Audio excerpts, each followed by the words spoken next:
Okay, so for this lecture, we are going to take a little bit of a look into lying, and we're going to look at the psychology behind it. The truth comes naturally, but lying takes effort and a sharp, flexible mind. So she puts her hand underneath the cloth, closes her eyes, and says, I know it's Barney. I ask, why? She says, because it feels purple.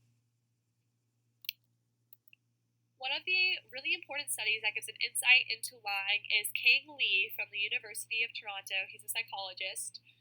He did a study on lying in kids, and this is how he did it. So he has his assistants helping out, and there would be an assistant in the room, and the person would ask the kid to guess the identity of a toy based on an audio clue. And in the first round, there were really easy toys with sounds. So if it was a toy cow, there would be a moo sound playing, and so on. For the next set of the experiment, however, he would play a sound that had absolutely nothing to do with the toy. For example, picture some Mozart playing. What would you link that to in terms of a child's toy? My guess is that nothing comes up.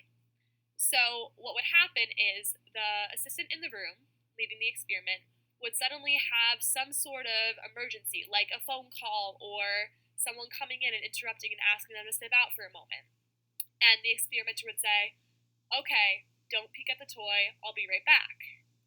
Upon returning, the experimenter would ask the kids what their guess was, and then follow up by saying, did you peek or not?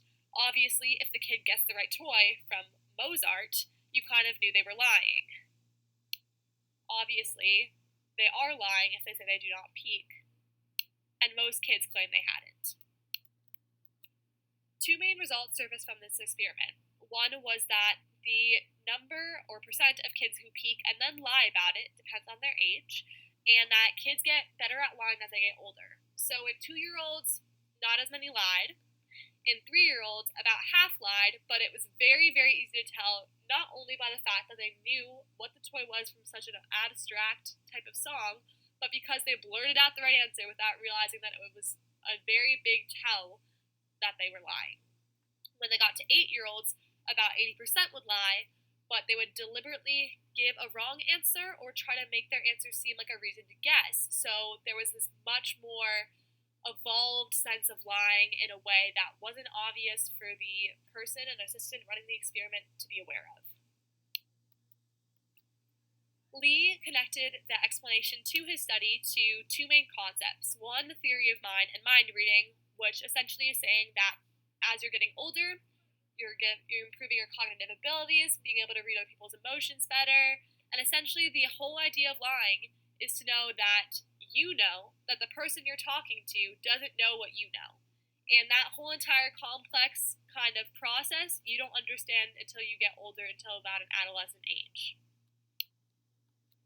The other big concept Lee connected this lying pattern to was executive functioning, and the idea that as you get older, you develop more of a prefrontal cortex, and it connects more to the limbic system, so you can have more self-control. There's not as much of an impulse in lying where we saw that those younger kids would blurt out an answer. Instead, the older kids have better control of their body language, the way they react, and also, once again, better cognitive theory of mind of knowing that you have to hide what you know from the experimenter.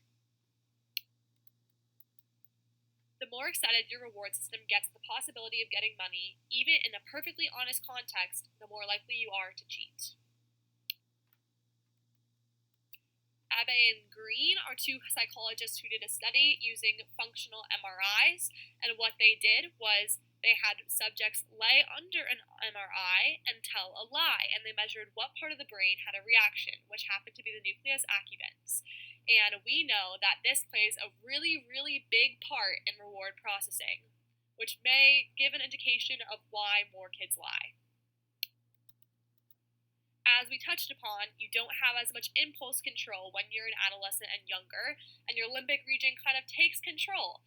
And this means that when you get a reward, it's more intense and more powerful and happier, and you're less likely to think of the consequences. So in Lee's study, connecting back to that, the kids are seeking that reward of knowing the answer, and really are like that part of their brain is lighting up without them thinking twice about it.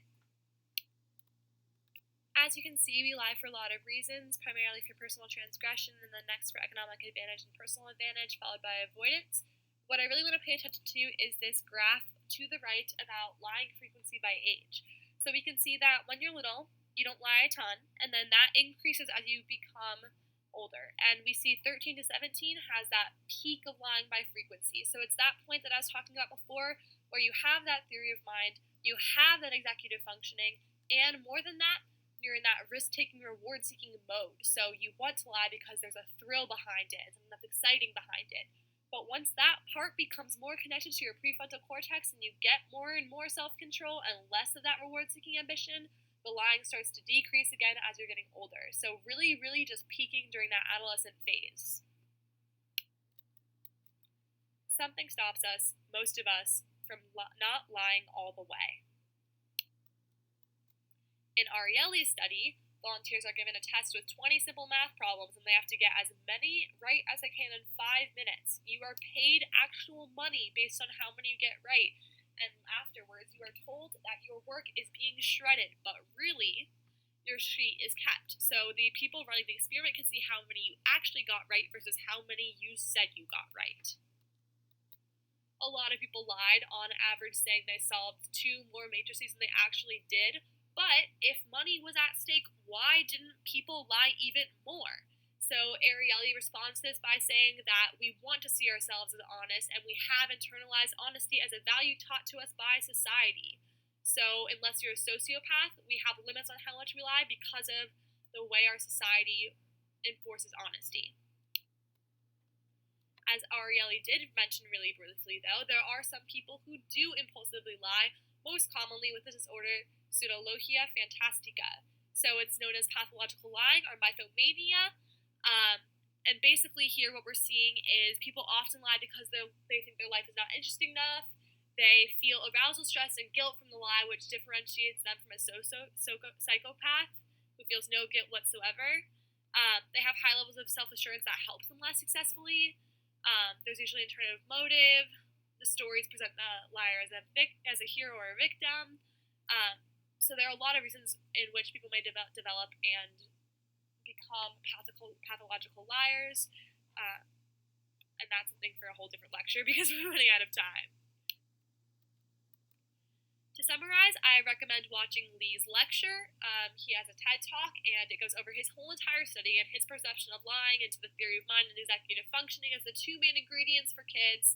And if you compare that with Abby and Green's study about risk-taking, it'll really give you a good idea of why adolescents lie.